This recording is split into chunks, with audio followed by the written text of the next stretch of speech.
జాతీయ గ్రామీణ ఉపాధి హామీ పనులను తక్షణమే పట్టణ ప్రాంతాల్లో కూడా మరి ఏర్పాటు చేసి ఉపాధి కార్మికులందరినీ ఆదుకోవాలని చెప్పేసి మేము డిమాండ్ చేస్తాము.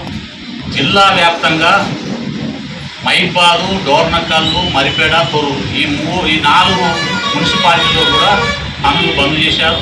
ఈ బంద్ చేయడం మూలంగా ఏంటంటే ఈ జిల్లా చాలా వెనుకబడిన జిల్లా, దళితులు గిరిజనులు ఎక్కువ ఉన్న జిల్లా. ఇట్లాంటి జిల్లా లోపల మరి పేదలు ఉన్నారు. ఈ పట్టణ ప్రాంతం అని చెప్పుకున్నా కూడా దీంట్లో గిరిజనులు, దళితులు పెద్ద ఎత్తున ఉన్నారు. అదే రకంగా జిల్లాలో పరిశ్రమలు కానీ, చిన్నతర పరిశ్రమలు కానీ, పెద్దతర పరిశ్రమలు కానీ, ఏ పరిశ్రమలు లేకపోవడం వల్ల కూడా చాలా ఇబ్బంది జరుగుతున్న పరిస్థితులు. ఉపాధి లేక దూర ప్రాంతాలకు పోతా ఉన్నారు.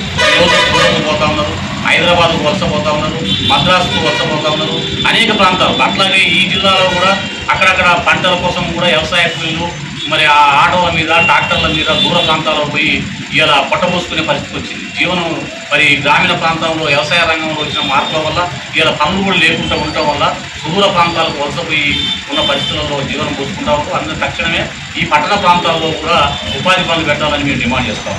అదే రకంగా ఇవాళ జిల్లాలో వ్యవసాయ కార్మికులకు కనీస వేతనాలు అమలు చేయాలి. ఎందుకంటే ఈరోజు కనీసంగా మేము పరిశీలిస్తే ఏంటంటే 250 రూపాయల నుంచి రోజు కూలి 300 రూపాయలు ఇస్తూ ఉన్నారు. ఇది కాదు కనీస వేతనం. ఈరోజు గవర్నమెంట్ చెప్తున్న కనీస వేతనాల ప్రకారమైన ఈరోజు 450 రూపాయల దాకా ఇవాళ కూలి ఇవ్వాల్సిన అవసరం ఉంది.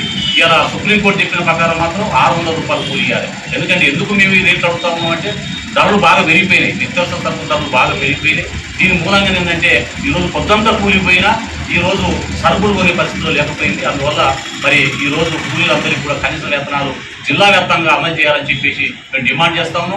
ఇది కనుక అమలు చేయకపోతే రేపు పెద్ద ఎత్తున ఆందోళన కూనుకుంటాం. ఆ రకంగా వ్యవసాయ కార్మికులను కదిలించి మా కనీస వేతనాల కోసం భవిష్యత్తులో పోరాటం చేస్తామని చెప్పేసి ఈ సందర్భంగా గుర్తు చేస్తాము.